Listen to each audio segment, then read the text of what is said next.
When I pulled into the store on Interstate 75 between Sherman and Dennis in Texas, it was raining off the highway that afternoon.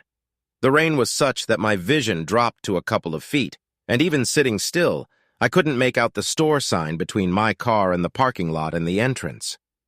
When I landed in Dallas and Fort Worth, the skies were gray, but the rental agent told me that I would probably encounter severe storms as I approached Lake Texoma to the north. I was headed to one of our plants in Durant, Oklahoma to supervise the installation of a new extruder in the shop, and needed to be there by the start of the next morning shift. It wasn't that far of a drive from where I was located. It was a last-minute trip that I had to make the night before when one of the engineers working in Durant got sick and I got the assignment. My wife also travels a lot for work, and this was one of her weeks.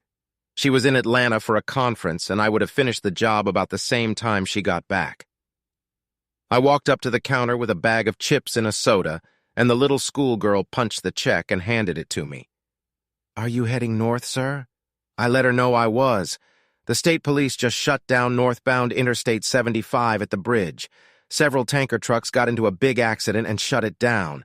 I think they're going to divert all traffic across 82 onto 377, but there will be traffic for miles.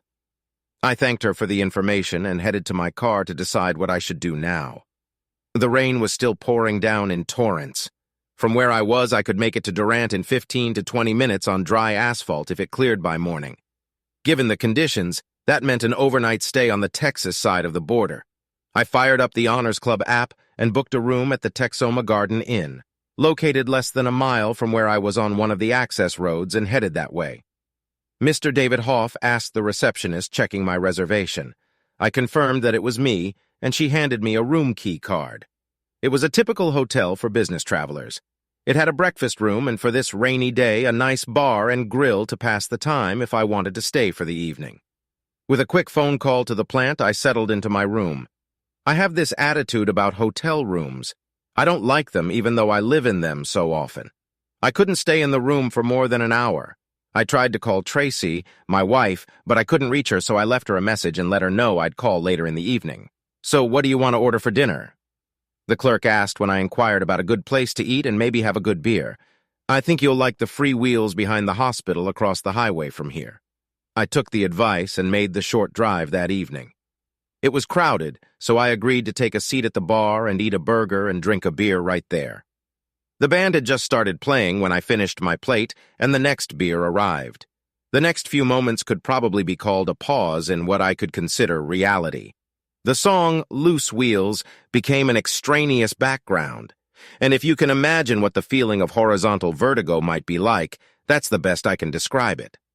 I watched as she brought her wine glass to her lips and wiped the stain on her napkin. She was smiling, happy, definitely not in pain, and she wasn't alone. With her was another couple and a man I had never seen before. The other woman I knew. They were very close, and at least to me it was obvious that all four of them knew each other well. This closeness was not acquired overnight. The two of them were roughly what I envisioned Tracy and myself to be, only it wasn't me sitting at the table. I watched as my wife of 4 years leaned over and kissed the man she was with, her lips lingering on his before they both stood up and walked out onto the dance floor. From where I sat, I could watch every flirt of exchange they had, every hug and every touch on the cheek. I don't know how long I sat there watching them. Everything else around me didn't matter, and as if on autopilot, I pulled out my card and held it out to the waitress to pay the bill while the two lovers continued to move on the floor.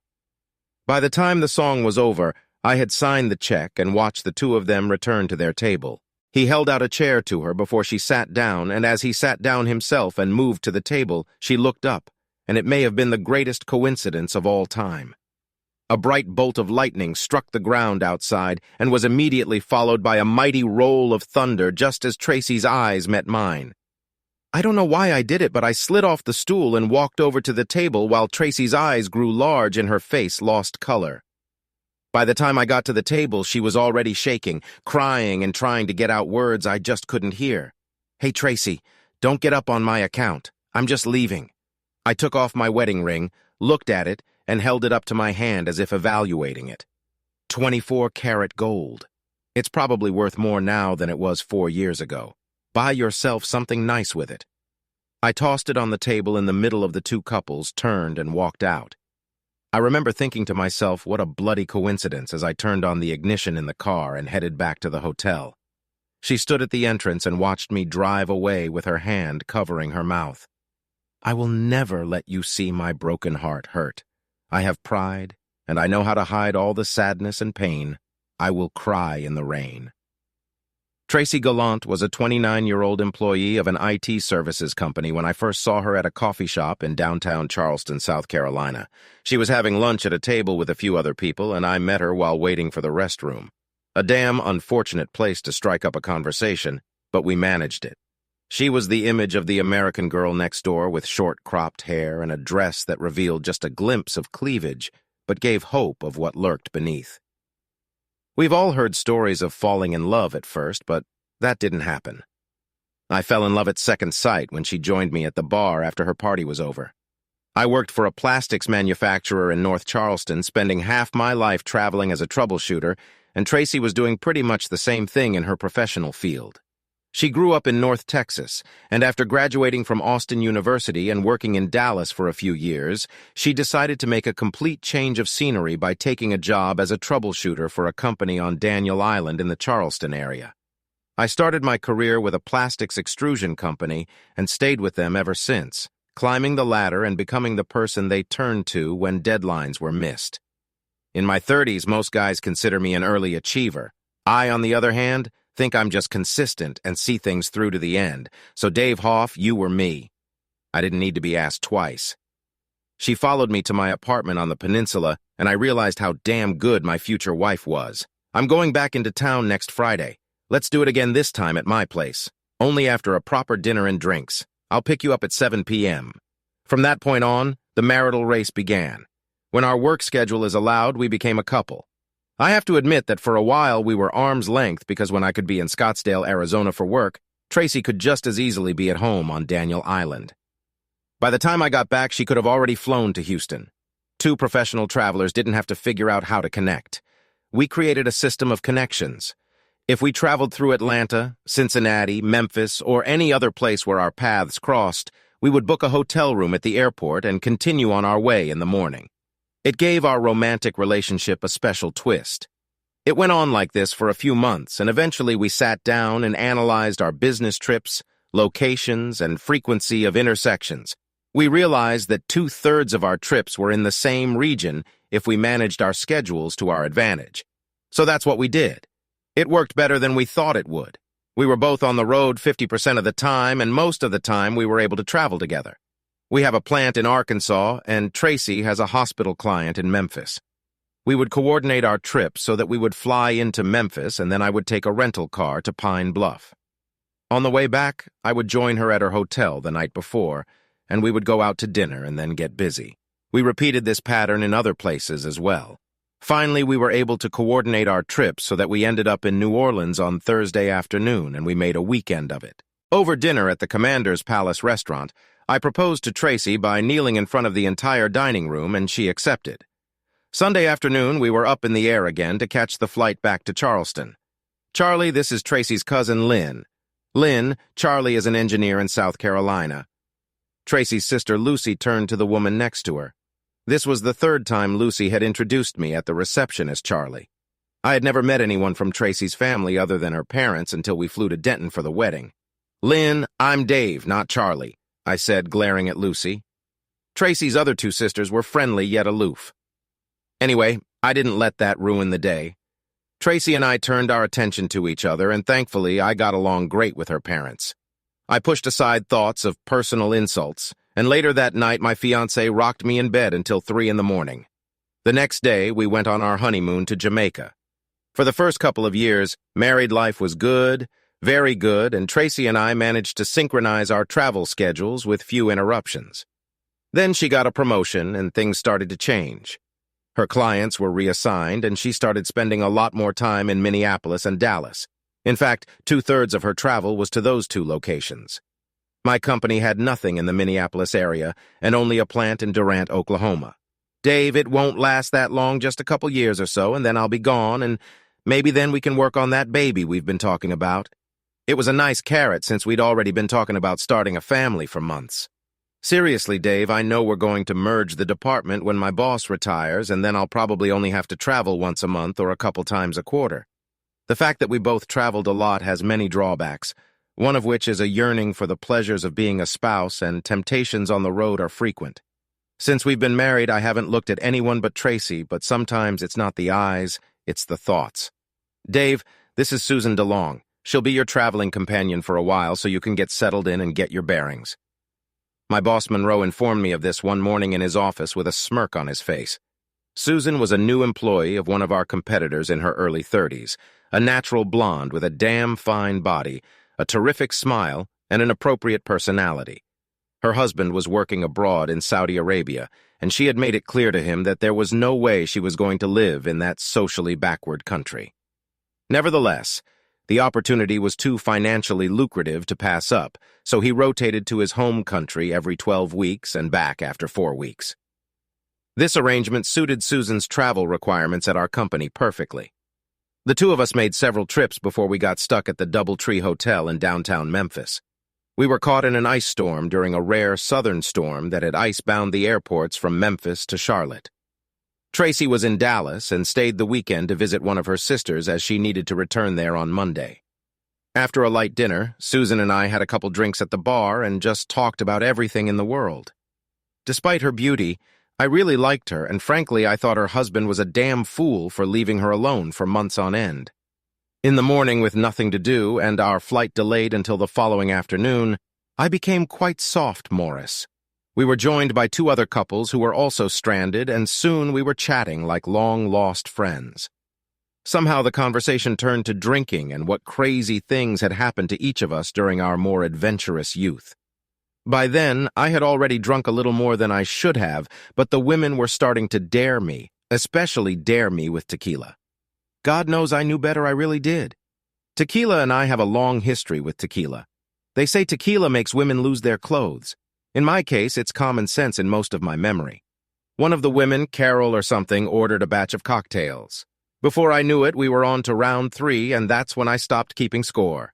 I remember the women playing musical chairs on our laps, and at one point Susan found herself firmly planted on a very grateful and growing accessory.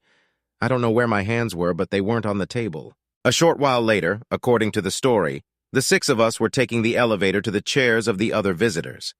2 couples ended up in the suite across from mine, and Susan led the 2 of us to my room. I honestly don't remember what happened when the door closed. Everything else was lost in my memory until we woke up the next morning. She was smiling and I was confused. "Susan, what happened last night? It was the best night ever. Just you and me." "I screwed up," I told her. "First, no matter how much a person drinks, I think they have a willingness to do wrong, even if inhibitions are completely lifted. Sure, the ability to resist can sometimes be feeble-minded, but taking action to find oneself in that state was certainly voluntary. I know what happens when I drink too much tequila.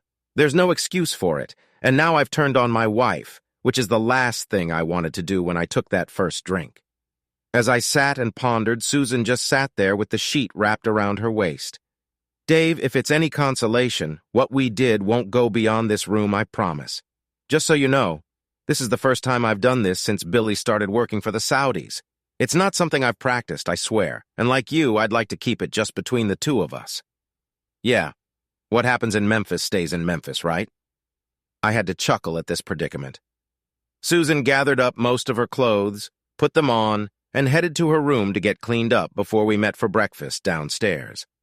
Neither of us held a grudge against the other, and promised not to let it happen again, even though we both knew that whatever had happened was a damn good thing.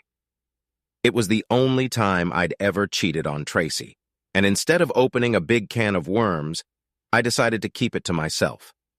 She wasn't going to find out about it. It wasn't going to happen again, and I was certainly going to do my best to make it up to her. I say for myself because I'm the one who let her down, at least until she knows about it. My single transgression aside, everything in the Hoff household continued as before. I was still traveling with Susan, and for that matter, our friendship had strengthened rather than weakened, as one might assume. Tracy, on the other hand, was away more often than she was home, most often in Dallas. Of course, that allowed her to see her family, but if I saw her more often than a couple days a week, I was lucky. Tracy looked great, really good. She had updated her closet and made her outfits look more feminine and less businesslike. I wasn't going to complain, of course, because my philosophy was that why I spent so much time working out at the gym to then hide it under many layers of clothing. Her sister Lucy came to visit us one week when Tracy was working in the home office. She didn't call me Charlie this time, but she didn't have much to talk about either.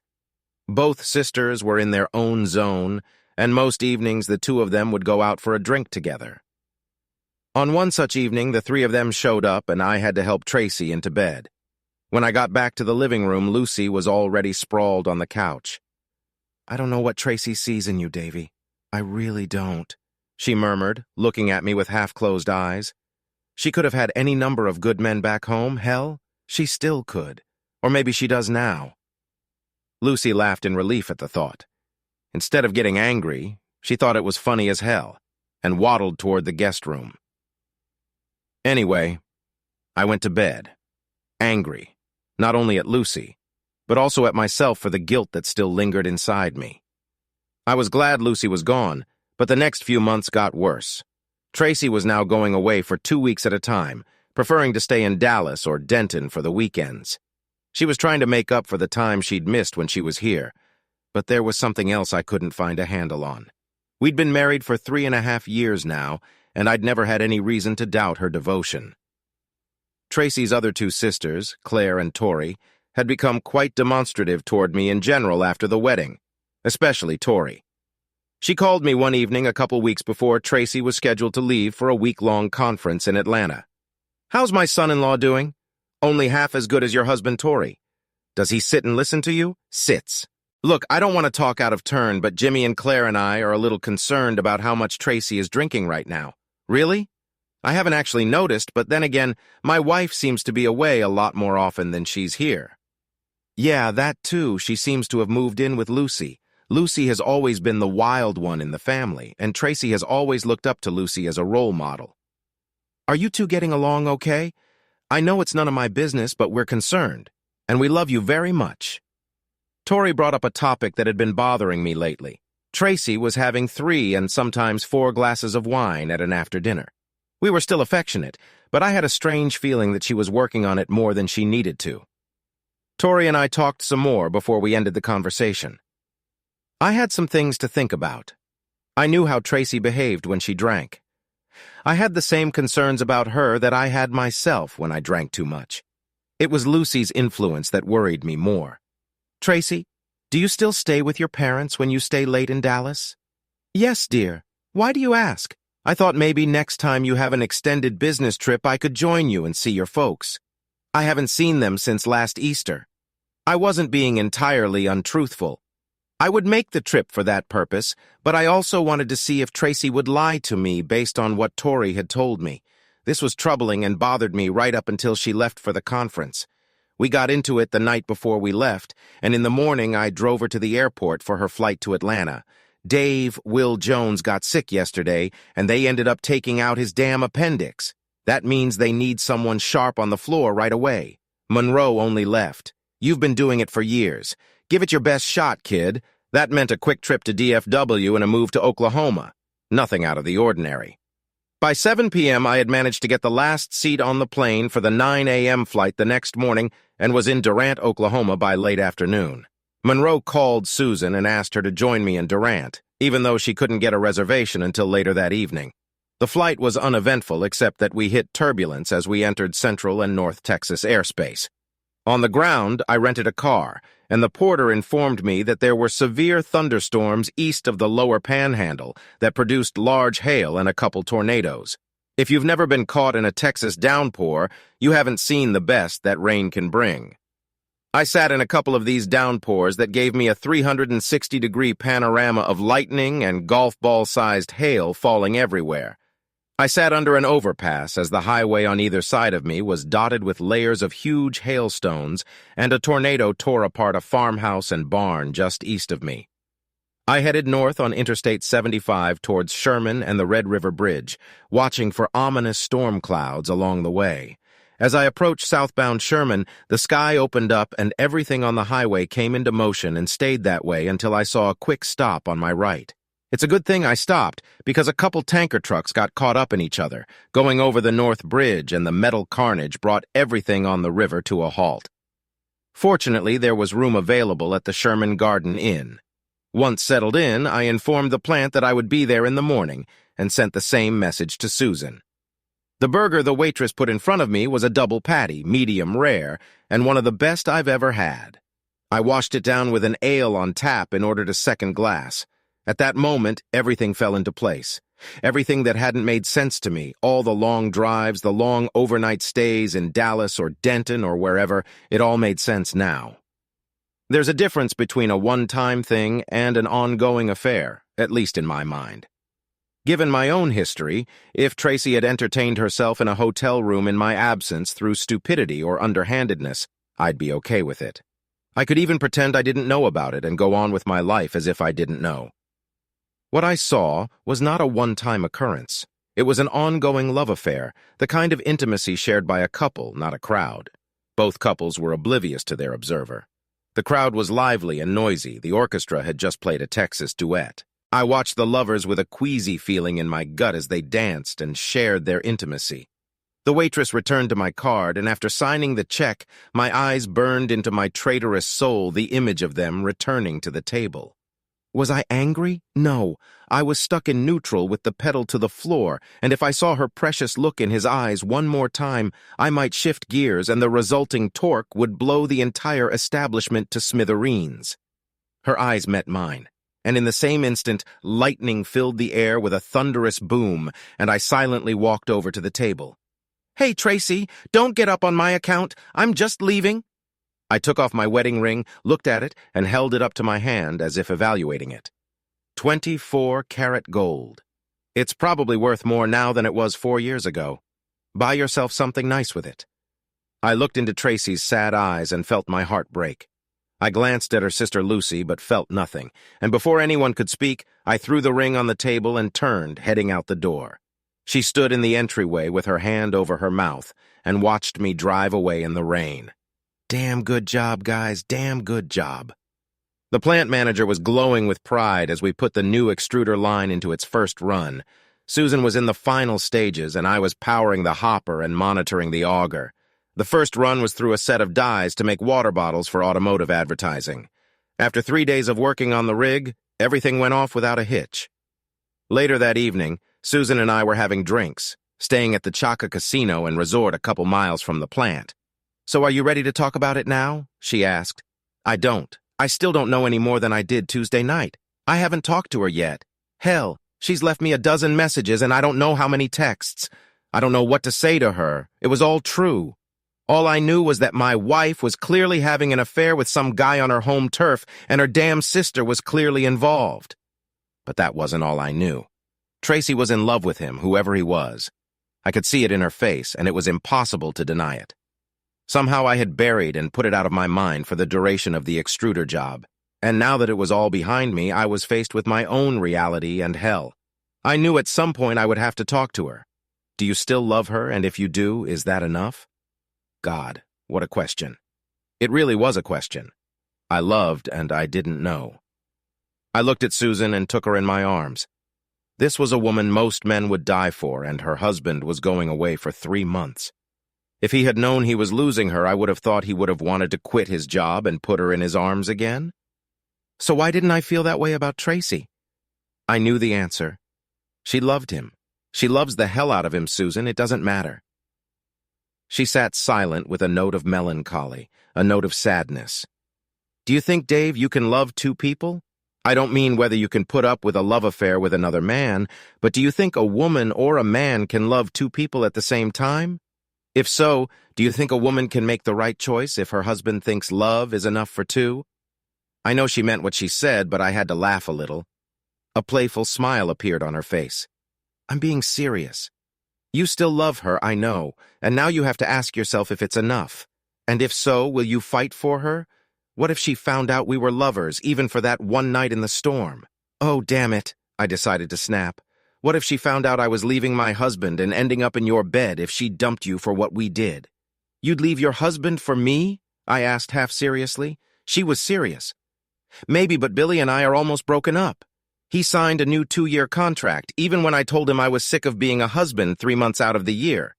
You know what he told me? He told me to get myself an unobtrusive lover on the side if I needed it. Hell, that tells me he's already doing that.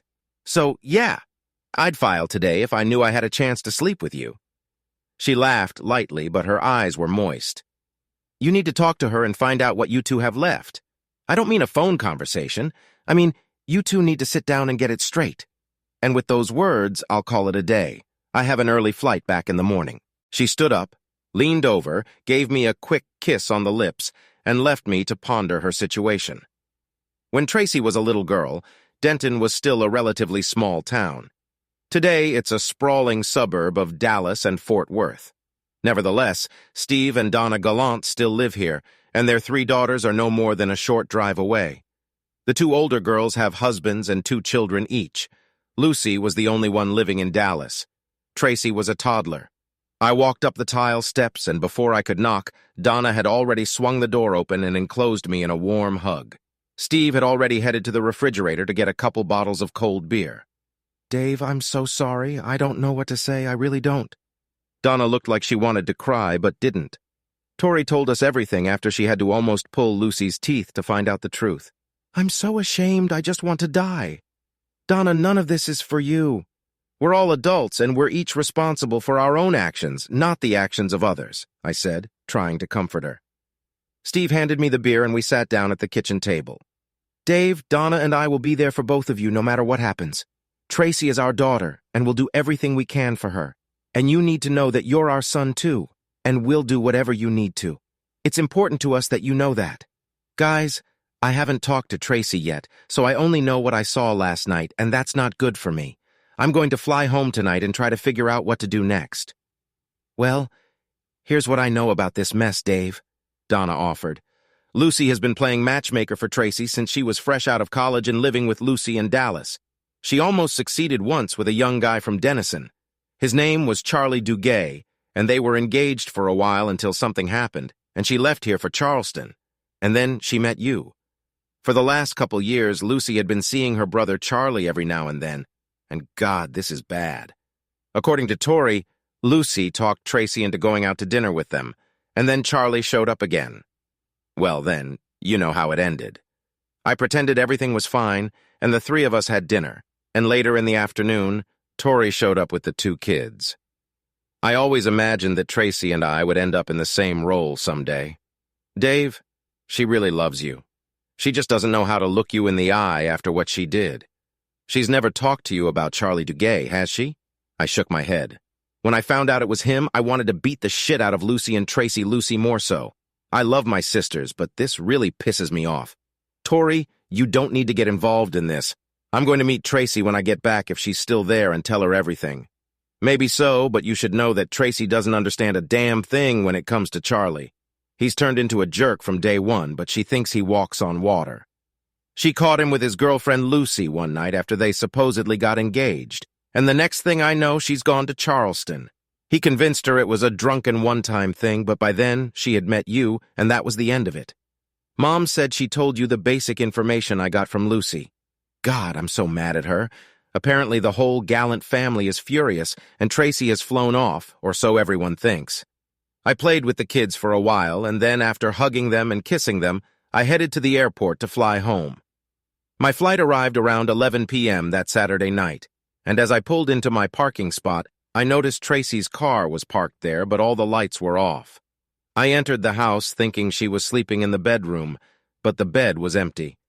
The guest room was empty too, and there were 2 suitcases next to the closet.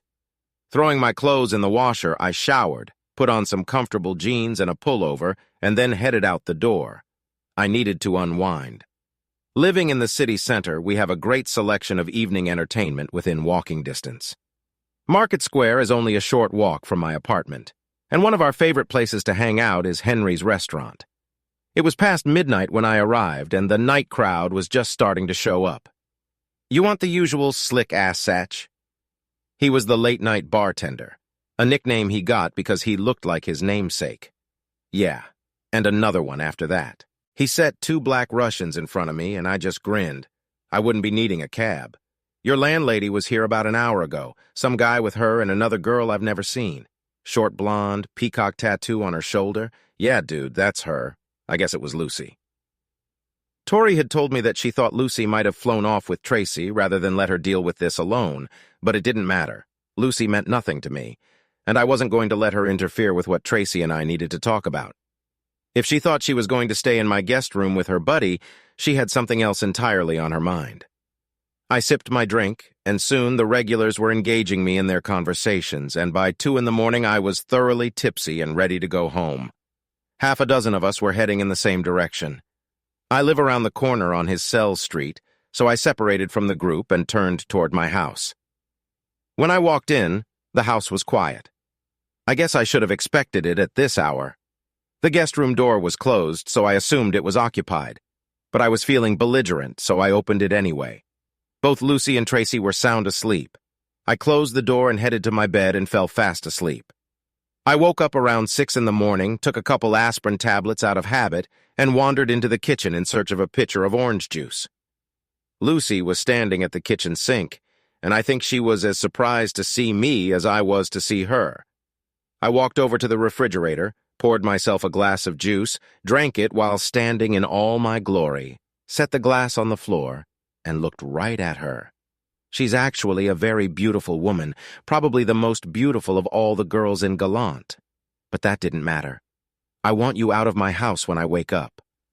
I turned and walked back to the bedroom, locked the door, and climbed into bed to sleep for a couple more hours. When I woke up a second time around 10 a.m., both women were gone, so after showering and changing into something, I headed to the gym for a hard workout. Cranking out calories and reps is one of those things that fuels my cognitive abilities.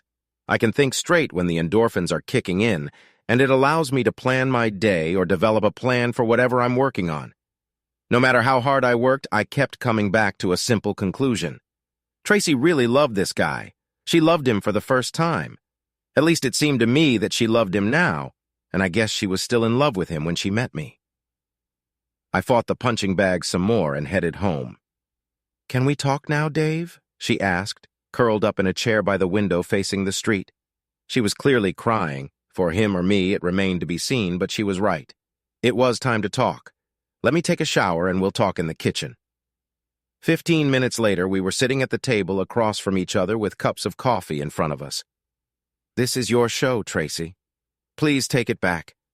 She held out my wedding ring to me across the table, and I took it, looked at it, and put it in my pocket.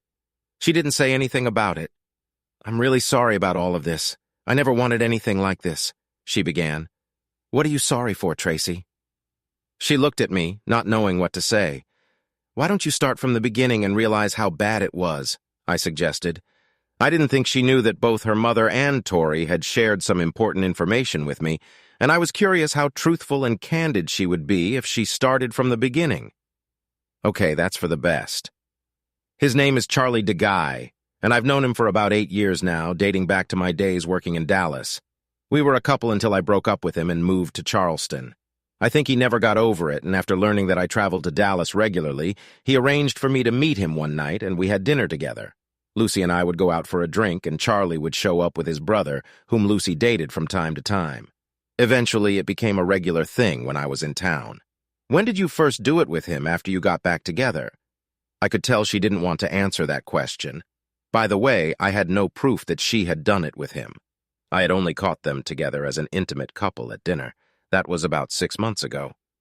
She stood up, walked to the bedroom, and returned with something in her hands. I'd been thinking about it for 3 or 4 months, and one night when Charlie and I were visiting Lucy, I heard her doing it. I hadn't planned it, but I let him that night. Call it hormones or jealousy or whatever, but I did it. She then tossed what she had in her hands onto the table.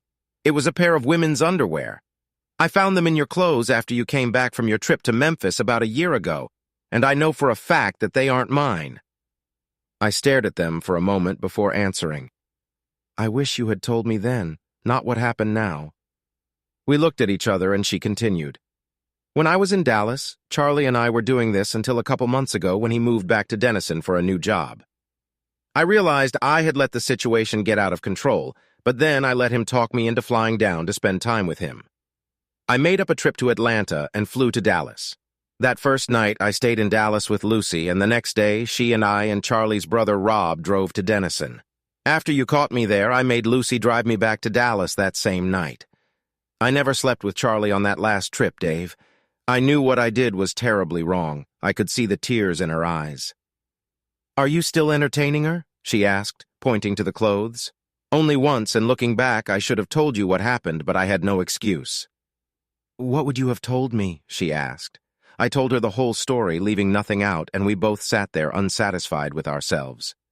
"Tracy, do you love him?" "I don't know, Dave. Sometimes I think I do, and sometimes I don't know." I filled cups of coffee and stood, wondering what we should do next. Susan was right. I needed to figure out if my love was enough, and if I could survive a long affair with all his deceptions. I could blame my indiscretion on the ice storm and the tequila, but I'd be lying to myself. After all, we'd be lying to each other if we kept making excuses. You need to figure out if you love the man you want to marry, and I need to figure out if I can survive a 6-month affair with a man who has captured your heart at least once. I think we should break up for a while. She choked up when I said that, and the tears started to flow, and I had a second thought I hadn't considered until now. Who was that man you and Lucy were with at Henry's last night? At first, I thought her lips wouldn't move or form into words, but eventually the tears and irritation on her face caused her to push them out of her mouth. It was Charlie. "You sent that bastard here with you?" I asked incredulously and with growing anger. "No, he followed us here on Thursday when Lucy told him where we were. I don't know why, but I think I believed her." "Well, that's convenient for you. You can test your love for him here, but not in this house." I was furious, but I felt good for a while. Tracy needed to be in Minneapolis in a couple days, so she booked a return flight to Dallas and stayed with her in-laws for a while, traveling out of Dallas for work instead of Charleston. Tor had tacitly kept me in the loop, and through that contact I learned that Tracy and Lucy sometimes went out on the town together. I considered assigning a private investigator to follow her around over the weekend, but in the end, I just didn't see the need. She needed to determine for herself who and what was important in her life. I knew one thing. The longer she took to find herself, the easier it would be for me to let her go. "I applied today," she said at the table across from me. "It was unexpected. I didn't see the point in procrastinating, and we both know it's inevitable." Given what she'd already told me, I guess I agreed with her. "How did he take it?" I asked. Susan just shrugged and said, "I have no idea, and I'm not going to go to Saudi Arabia right now to find out." "How are things on your front?" she asked. "It's been a month now. I hear from her every week, but I have a feeling she's settled down for a while. She has reverted to bad influences, and to tell you the truth, I have expect to get the papers myself eventually. If it's her decision, I'll let her file the papers. What about your decision, Dave? I've thought a lot about it and what you told me in Durant. I love her, and I think that's enough to make the marriage strong, but I can't compete with the ghost of another man if she still loves him. She must choose me or him, not both. If I get all her love in the end, then all will be well. I can't go any other way." The breakup went on for another couple months without any resolution. I knew she was still dating the bastard, but then I had given her that invitation myself. Further actions didn't surprise me. Eventually, Tracy returned to Charleston, only to tell me that she was moving back to Dallas and wanted to part ways amicably. She believed she never stopped loving him, and the raspberry on top of the pie was that she couldn't get past the lavender underwear. Imagine that. I didn't know if I could survive a 6-month affair. As she stood at the condo entrance, it was raining, and I watched her get into a waiting cab and drive off down Hazel Street. I stood on the steps and finally found myself crying in the rain. "It's a great opportunity, lad. You'd better grab it before some other sprawling prick gets his hands on it." Monroe sat puffing on an unlit cigar. "I need you to give me an answer in a couple days. Will that be satisfactory to you? By the way, I'm sending a corporate engineer to the plant, a pretty girl named Susan DeLong or Company. She goes by her maiden name now. The old man was on his guard, and he knew it. The Durant plant needed a new vice president of operations, and the executive team, meaning Monroe, chose me for the job. At age 36, I would become the youngest VP of operations in the company. But that meant I would have to leave Charleston and head for the hills of southern Oklahoma. I didn't have to wait a couple days. I agree. We shook hands, and 3 weeks later I was once again driving down Interstate 75 in North Texas, this time in bright sunshine. As I drove through Sherman-Denison on my way to Red River, a strange feeling lingered in my mind, but I only gave it a fleeting thought. There were no storm clouds portending bad things to come. The management team was waiting for me, and I had already picked out the place where I wanted to build my house. Right on Lake Texoma, a 15-minute drive from the plant. "Good afternoon, Mr. Hoff." The receptionist at the plant was a pleasant young girl named Rose, and she greeted me as I entered through the main entrance. We had met during an extruder installation the year before. My HR manager met me at the office, escorted me to a corner suite, and informed me that the entire management team was ready to get together when I wanted to start work. I waited until I could get settled in the office, and the first thing I did was ask one of the operators, whom I had befriended on previous visits, to give me an in-depth tour of the entire plant. It was an eye-opener. The housekeeping operations were sloppy. Several safety fences were not working, and it seemed as if 5S and other lean manufacturing measures had been put on hold instead of fighting fires. No wonder Monroe was smiling. That first day was a revelation not only for me, but for the entire management team. I laid down the law for everyone. The plant had to get its safety program in order immediately, and we had to start rebuilding the team first thing in the morning. That evening, I sat at the bar at Choctaw Casino and Resort, sipping a pint of ale, watching a lot of people perform calculations in various states of consciousness to determine how much more they were willing to lose in numerous gambling games. I've never been a gambler myself, unless you count that first marriage. It took 9 months of courtship to become a husband, and after 4 years of marriage, it took another 6 months to get out of it. For the last 6 months after my maternity leave, I've been trying to process the sense of loss I experienced watching her drive away in the pouring rain in downtown Charleston. It was my pair of underwear against her poor judgment, and in the end, we were both losers and winners. Losers in the sense that we lost each other in an unnecessary battle, and winners in the sense that each of us walked away without getting burned by the other. Tracy still owned her house on Daniel Island, which she held as an investment property. I still had my apartment on the peninsula, and we both had separate savings and pensions and no alimony. I was still in touch with Steve and Donna in Denton, although the conversations became less frequent as the months went by. With Tracy's sister Claire, we had barely spoken to each other when I was still married, and the divorce hadn't changed anything. With Tori, it was different. Our conversations became more frequent, even though I was clear that I didn't need to know everything that was going on in Tracy's life. I would find out anyway. As for Lucy, that stuff confessed her if I'm interested. Tracy and her sole partner moved in together after he moved back to Dallas, and she refused to move to Sherman. The two of them flew to Las Vegas a month ago and came back from there married, much to Tori's relief. She wasn't going to attend the wedding if invited. I guess that was the finale of our epic as a couple. It meant there was no going back, and there was no chance of that either. I think it was her marriage to that guy that allowed me to do something new with my life and take that assignment in Durant. I think Monroe saw that too. "Excuse me, Mr. Hoff, but isn't this seat taken?" she asked, lowering herself into a chair and not waiting for my answer. "Well, I've been saving it for a certain savage." Susan only rolled her eyes. Her divorce had been finalized around the same time as mine, but it hadn't gone as smoothly as she thought it would. Her husband Billy fought back and tried to have a big property battle, and at one point even demanded alimony. Susan's lawyer just laughed it off, providing a copy of their tax returns that showed his income was higher than hers. He then switched gears and accused her of adultery, but without any proof, that failed too. The judge ruled, but she had to sell the house to give him half of the equity as she didn't want to live in it. Why he fought so hard, no one knows. The poor guy realized what he was losing, but realized it too late and it was eating away at him. He emailed her a picture of some slut. In response, she forwarded it to her friends with the caption, "Awesome gesture." And that was the last she heard from him. "That crazy wild thing might make you late for your morning meeting. I can get you there on time and ready for a busy day." Without a second thought, we got down to it. "I'm going to sleep right here tonight instead of going back to my room." she whispered to me. Moments later, we were cuddled up on the bed watching the late evening news and then fell asleep snuggled up against each other. Susan had attended morning staff meetings ever since, though she'd reported to Monroe back in Charleston. I'm sure he planned it that way because he knew we met from time to time, but for practical purposes, she worked for me.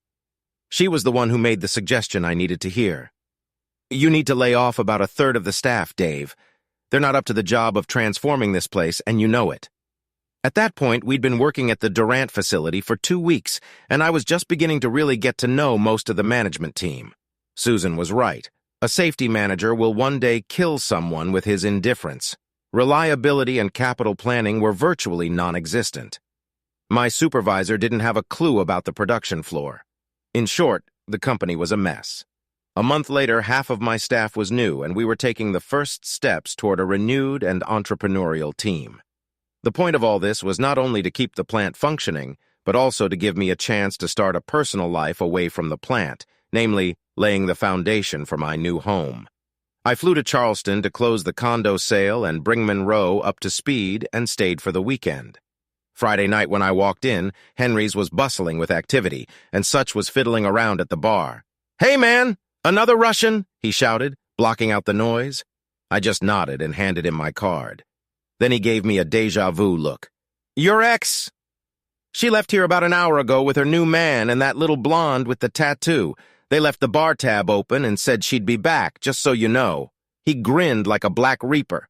Screw her, him, and especially that other one. I wasn't about to get kicked out of my favorite establishment. Buy me a drink and tell me how the closing went. Susan had flown in with me to work with Monroe for a week on next year's budget, and tonight she dressed up and perfected her killer look. There wasn't a young female student in the place who could outdo her in this arena. Of course I was biased, but Such kept her on her toes as well. Such told me that the idyllic modern woman was here with her new husband and sister, and that they were planning to return. Aside from that, the closing went well. The money's in the bank, and until I build a house, I'm technically homeless. Do you have a room you can spare for a bum? Only if you work at it, and speaking of work, here they are. She winked and nodded toward the doorway and the other end of the bar. I glanced at my reflection in the mirror, and sure enough, the three of them had taken a seat at the far end of the bar.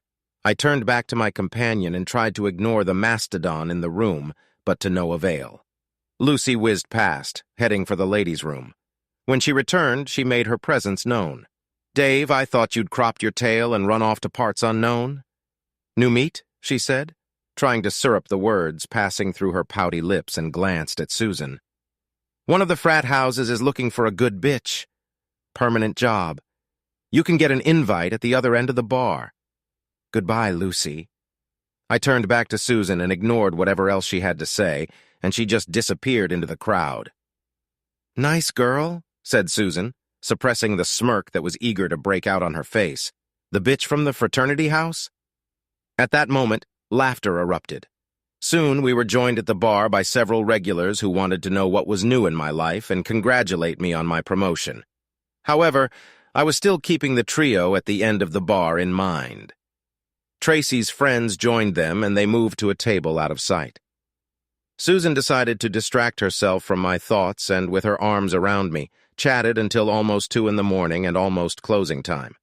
I stayed with her in her hotel room, and she was definitely driving that night. The following Monday, I was back in southern Oklahoma, and I talked to Tori that evening. I mentioned that I had seen Tracy in Charleston and found out that she was back there for the same thing I was. To finalize the sale of her house on Daniel Island. She'd been renting it out for the last year, and the tenants had decided they wanted to buy it. I also wanted to tell you that Jimmy and I are getting a divorce. Jesus, Tori. I didn't expect that. I really didn't. Me neither, she replied, and I heard her cry softly. She pulled herself together and continued. He started having an affair with a woman working for a client, and the next thing he knew, it was a full-blown love affair, and now she's pregnant with his baby. One big damn mess. Life sucks, doesn't it? She tried to laugh between sobs, but she failed. We'll work it out with the kids and the house. Screw it, you know how it is. It's a damn divorce. Tori, you know I'll be there for you if you need anything. How did Steve and Donna take it? I haven't told them yet. You're the only one I've told, but I will. It'll break Dad's heart. He loves Jimmy. We talked some more, and I decided to drive to Denton to spend the day with her and the kids and help in any way I could. I was tempted to call Jimmy and tell him what I thought, but what the hell would that accomplish? Instead, I decided to help Tori as much as I could. The following Saturday, I lugged a couple of Moe's pizza boxes and a 12-pack of high-risk beer into the kitchen of Tori Richardson's soon-to-be single and beautiful mom. My parents have a couple of kids, Jimmy Jr. and Ann, ages 12 and 10 respectively, and over the past few years I've grown to love them as if they were my own. They greeted me with eager energy as always, and when I looked at her it took my breath away. I kept thinking, how could this man be so stupid to abandon this beautiful woman like that? The 4-gallon sisters all look alike. Each has blonde hair, blue eyes, and an athletic build. They were all born one after the other within 4 years. Tori felt uncomfortable as she stood like this. She was wearing shorts and a halter and sandals, and her hair was braided into a French braid. The halter was doing its job, but barely. It was an odd sensation. When I'd seen Tracy a few nights earlier, she'd reminded me of Tori, and now that she was standing in front of me, I didn't have a single thought or concern for Tracy. Jesus, he's a damn fool, I said without thinking, and quickly apologized. A sly grin appeared on Tori's face. His loss, I guess, she replied. The kids had already started on their food, and we joined them. Later in the afternoon, they tended to the pool and the neighborhood kids, while Tori and I relaxed on the patio. Let's go out to eat today, Dave. I know where you'll take me. Okay, so she just asked me out. How could I say no? I couldn't, so I accepted the offer. I want you to take me to the Cattleman's, and then we'll go to the Whiskey Girl. Huh, Jesus, you've got the whole night booked. All right, Fort Worth, then. Both places are on Stockyard. I had been to Cattleman's before, but Whiskey Girl was unfamiliar to me. Nevertheless, my obligatory 2-step Lucchese boots were in the car. Being a Charlestonian, I didn't bother to buy a hat. The kids stayed with a neighbor, and after freshening up and changing clothes, the two of us set off for Fort Worth. At dinner, we got to talking, and when did he have time to get at you? Asked I. About 3 weeks ago, he just lashed out at me, laid everything he thought, and told me he wanted a divorce. I cried for 2 weeks, even when I talked to you last Monday, but now I'm about to cry all the tears I was going to cry. We settled on child support in the house this week. He got the rest of his stuff and can see the kids whenever he wants. I'll never be a bitch about it, and he knows it. I could see it in her eyes. She's a survivor, and as beautiful as she is, she won't be on the market for long. Some cowboy would try to snatch her up as soon as she became available. So are you still starring in that hot number that caused your divorce? She asked. I had to laugh at that question. I told her the whole story, and she knew that Susan and I were seeing each other regularly. Every chance I get, I replied, yes, but is it something serious?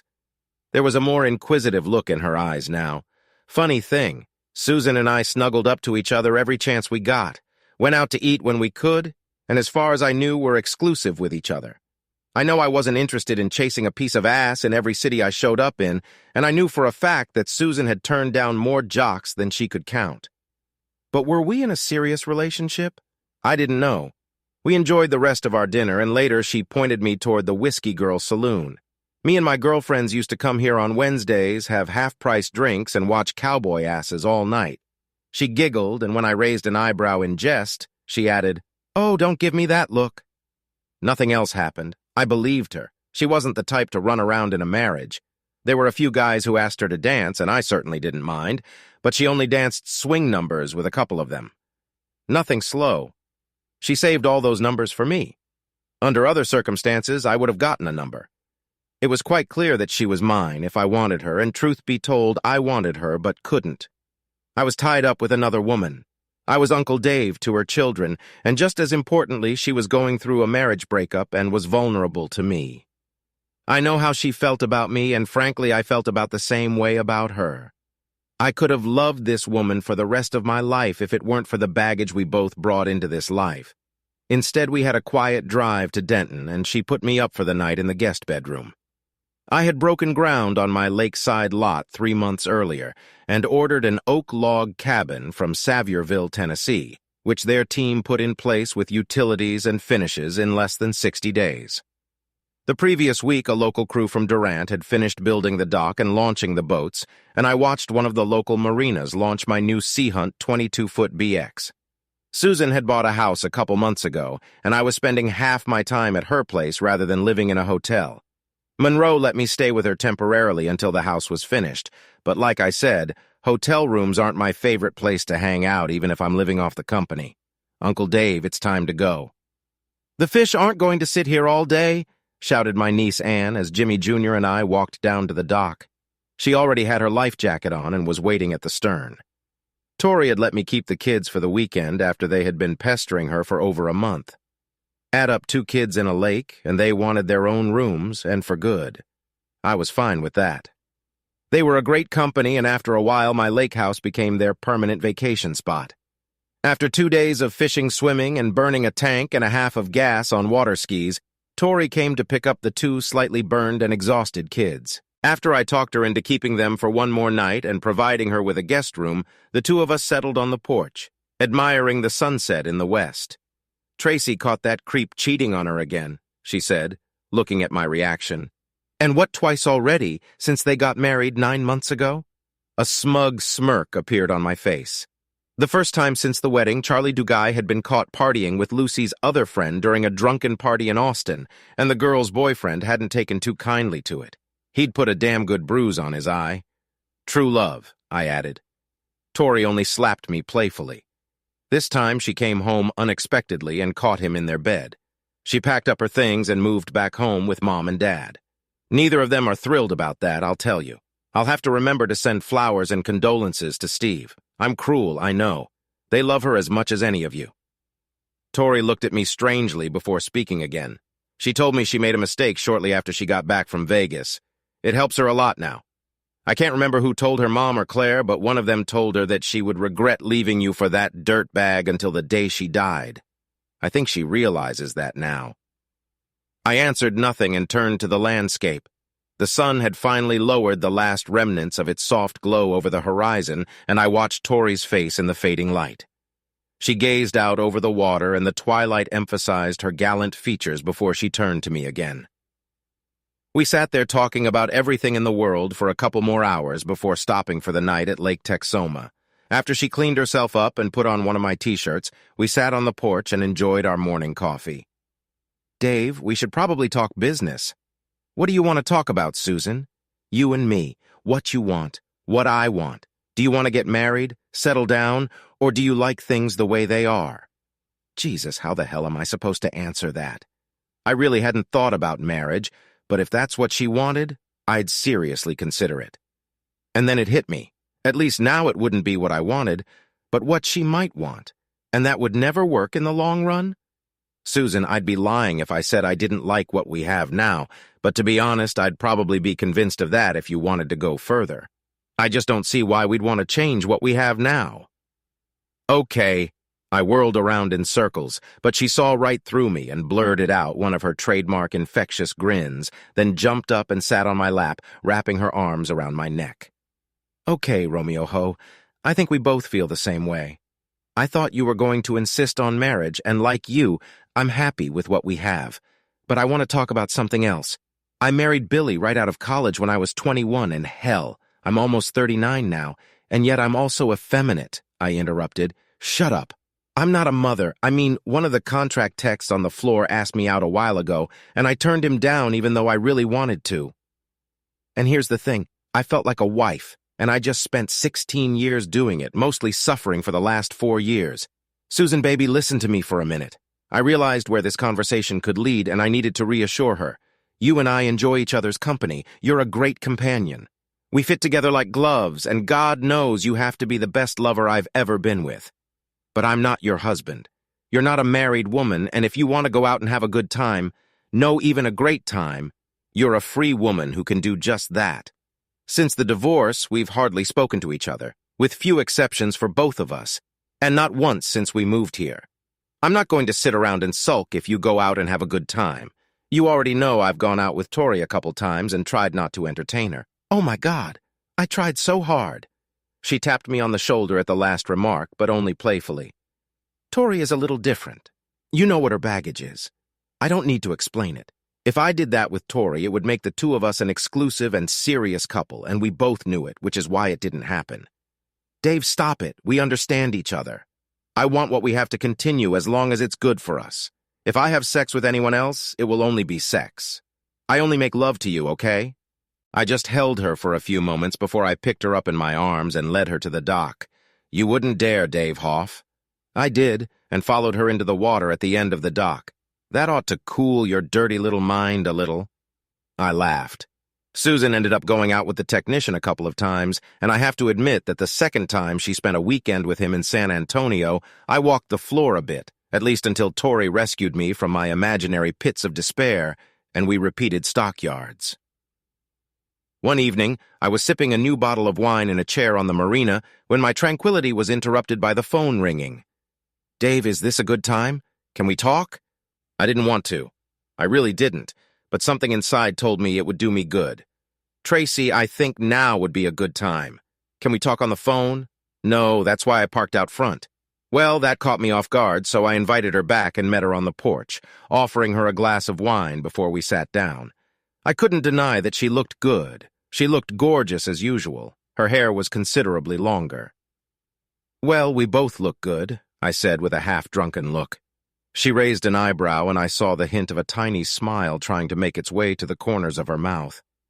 Maybe it was the alcohol, but for a moment I thought that if she grabbed me, I would go on full defense and purposely weaken. Our divorce was about as friendly as the experience of an adulterous whore, a dog, a cheating bitch, a cuckold, not to mention my own feelings of guilt can be. Outwardly, however, we smiled, even hugged, and went our separate ways. Guilt wanted me to yell bitch to no one in particular. Tori keeps me posted on how you're doing, Dave. She knows I'm a fool, but who doesn't these days? Mom and Dad asked me to say hi to you. They're good people, Tracy. Yeah, they take care of me when no one else will. I'm grateful to them. I needed to sit and talk to someone I love tonight, and I know what we had is long gone, but you're the only person I know who could tell me things like they are. Considering how things turned out, I don't know how well I did.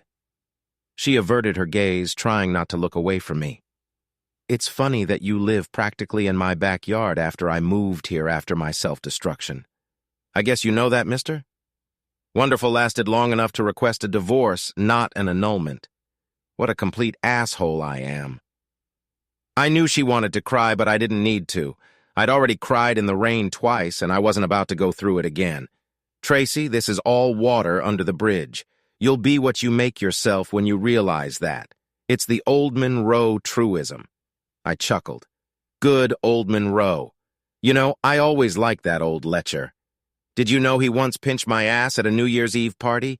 You guys threw it at the alley? She laughed, started to relax, and after a pause continued. Dave, can we be friends? I don't have any friends left, and I'm lonely. The next morning I woke up alone in bed.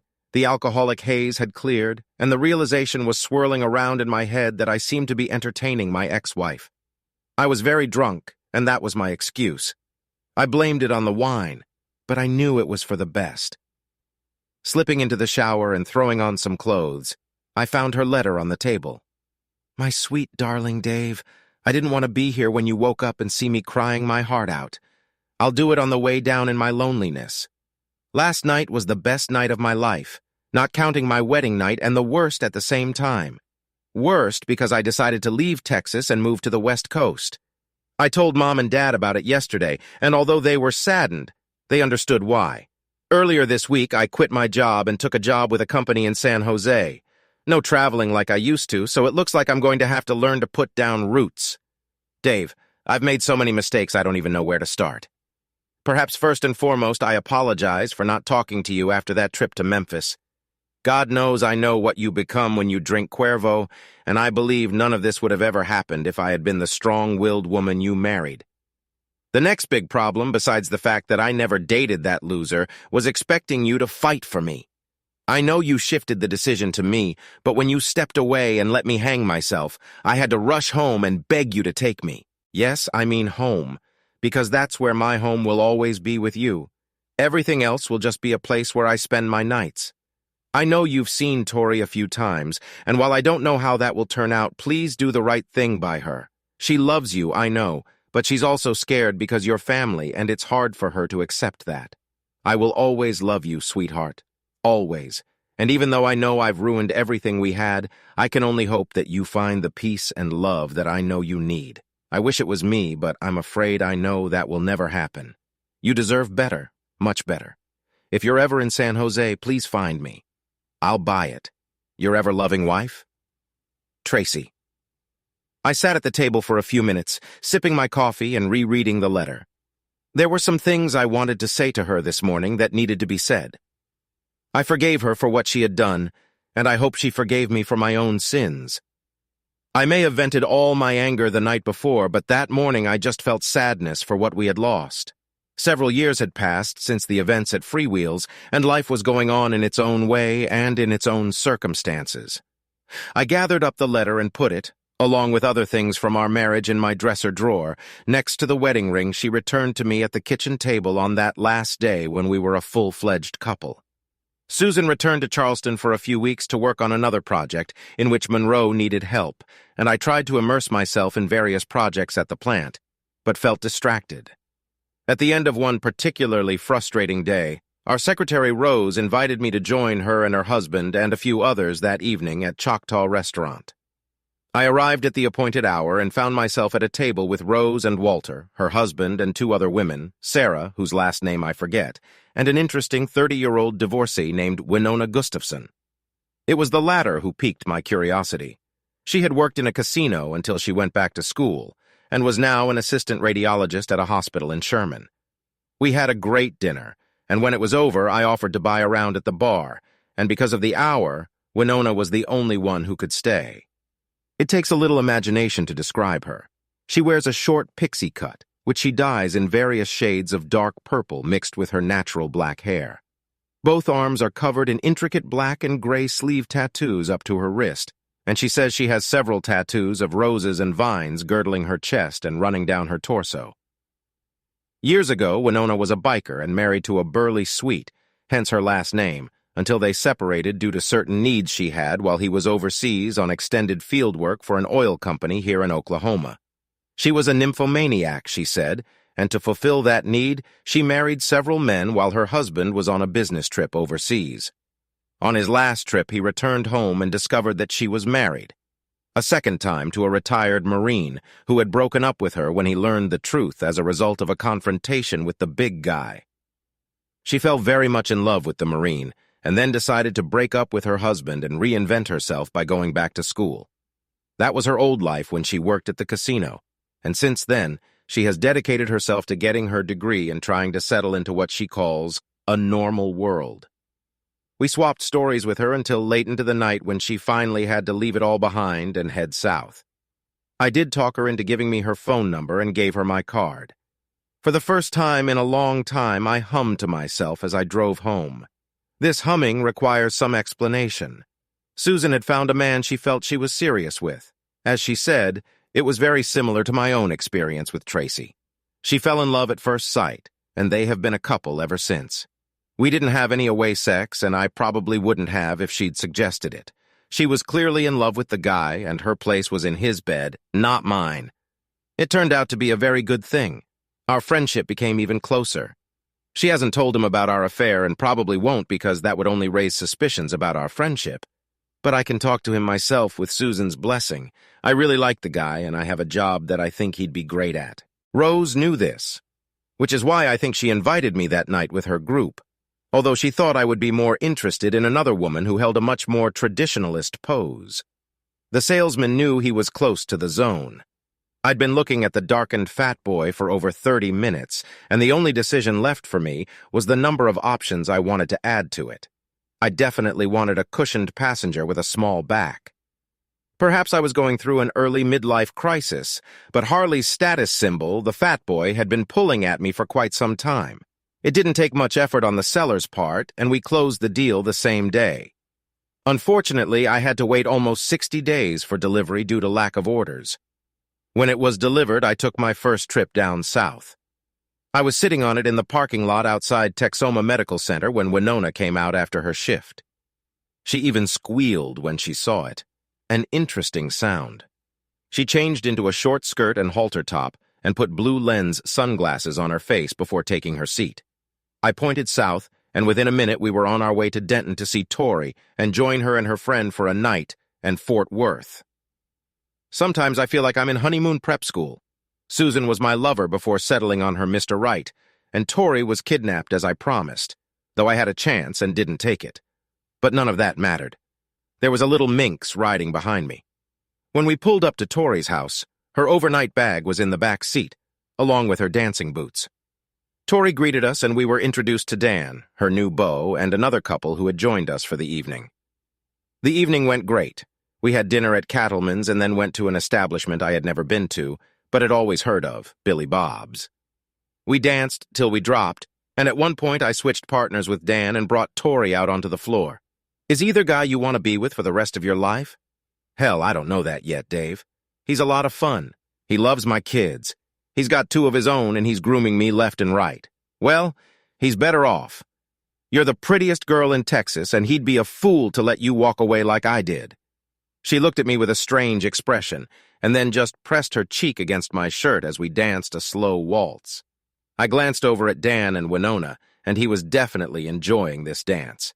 Seeing a tall cowboy dancing with a lightly tattooed punk biker girl was very amusing. Where are you staying tonight, Dave? I booked a room not far from here. Why don't you cancel it and stay at my place? Winona and you can take the guest room by the pool. When we were done for the evening, I did just that. Another couple was staying with us as well, and one of them pulled out a bottle to drink. I briefly remembered that night in Memphis, but with Winona by my side and no guilt, I indulged her. We all slept until mid-morning, and when I got up, the ladies were in the kitchen and there were only 2 of us guys left. Dan had left early after talking to Tori. I didn't push the matter. Winona and I stayed after the other couple left, and I sipped a beer on the patio, watching 2 very beautiful women swim naked in the pool and then lay back, sunbathing in the natural sun. It was a good day to be a man. That night in Denton changed the dynamics of our relationship, mostly for the better, in some cases for the bad. Dan was disappointed when Tori ended their relationship, and I can't blame him. She was the booty call of a lifetime for him, but she didn't love him, and she wasn't going to lead him on. He was looking for a wife, and it wasn't her. Winona and I met a couple times a week, and it was always stormy. This Marine had to stand up to it. She was worth it. Another trait of Winona's was her amazing insight into human relationships. She knew Tori and I had a close relationship, and it didn't bother her one bit. One evening on my front porch, she explained it well. Dave, I've had a lot of men over the years, a lot more when I was younger and wilder. But since then, there haven't been many left. I'm very fond of you. If you weren't in love with Tori, I'd destroy any bitch that got near you because you're so good. But I know there are other great catchers out there. I've had my share of them. I've had men fall in love with me, and I've loved other men. I just haven't met one yet who will love me as much as I love him. When that happens, I won't be with anyone else but him. Tori is going out more and more, and like me, she's enjoying herself here and there, but she's waiting for you to make the move. When you do, she won't even blink an eye in the direction of another man. You will own her, and she will own you. Do you understand what I'm telling you, you stubborn piece of beef? That night was the last time I made love to Winona, and we remembered it for the rest of our lives. The next morning I rode the Harley to Denton, stopped at a place to buy a dozen roses, and went to Tori's door. When she answered it, I knew it was time. The kids were at their father's again, and the 2 of us were sitting on the terrace. Tori, I can't guarantee that everything will be perfect and work out the way we expect, but I'd like us to try and build a relationship together, an exclusive relationship. I don't want to be with another woman that goes for Winona too, and you know what I'm giving up. We both laughed at that. Thus began Gallant's next great romance.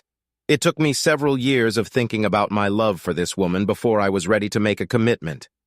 The next day, I paid a visit to Steve and Donna's house and asked their permission to meet Tori on a serious level. I felt indebted to Steve in particular. I had already taken one of his daughters and was now working on the second. I didn't doubt his feelings, but he made me feel like a man when he proudly gave me his blessing. I had one more trip to make, and it was going to be a difficult one. The flight to San Francisco went without incident late Friday night, and the drive to Santa Clara, where Tracy had bought an apartment, was marred only by my own anxiety. She knew I was coming because I didn't want to interrupt the meeting or get into an awkward situation. She was a single woman living her life, and I certainly knew what that would entail.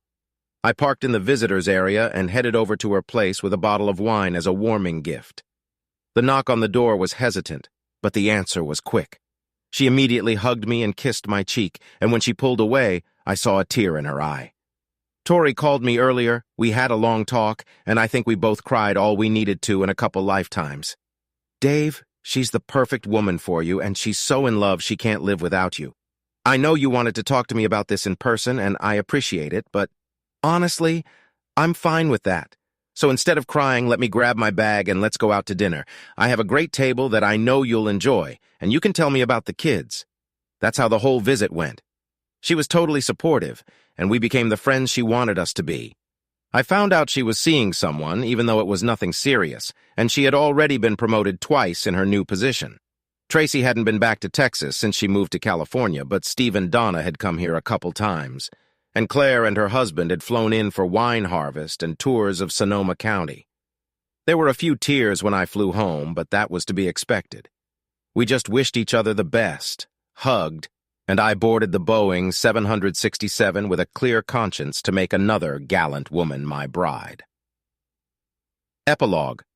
Tori Gallant Richardson and David William Hoff were married in a small ceremony on the shores of Lake Texoma on an early July morning in front of our Texas log home. Jimmy Jr. was my ring bearer and best man, and Anne was her mom's maid of honor. Steve gave her away in marriage, and all of her sisters attended the ceremony, including Tracy and Lucy. Tracy was accompanied by her current interest, an investment broker working in San Francisco. Lucy came alone and had a low-key demeanor throughout the event. As far as I was concerned, she was still trashy, but I put up with it for the sake of Tori and her family. On my end, my mother flew in for the event, accompanied by Monroe. It was unexpected, but they looked like a happy couple. My father had passed away a few years ago, and she was tired of being alone. Susan and Winona attended the event with their current companions. Susan and her true love didn't work out. He was too clingy, and she felt stiffed by him, so she ended the relationship. Dave, I shouldn't have had that conversation with you this morning. Hell, I would have had a chance. She winked, but was serious at the same time. Even so, she'd met Tori and Winona, and we'd all occasionally gone to DFW for Saturday nights, though that time at Tori's was never repeated. I only had eyes for one woman now, and with a ring on each of our fingers, that's the way it was going to stay. Winona hasn't found that one man yet, but she makes attempts to find him from time to time, and I'm damn sure that whoever he is, he'll enjoy life to the fullest. A particularly strong friendship has developed between her and Tori, so we see her often. The kids think she's awesome. As soon as the ceremony was over, a quick morning downpour began, and instead of tears, there was only laughter. Thanks for watching. I hope you enjoyed it, so subscribe to my channel and watch the next video.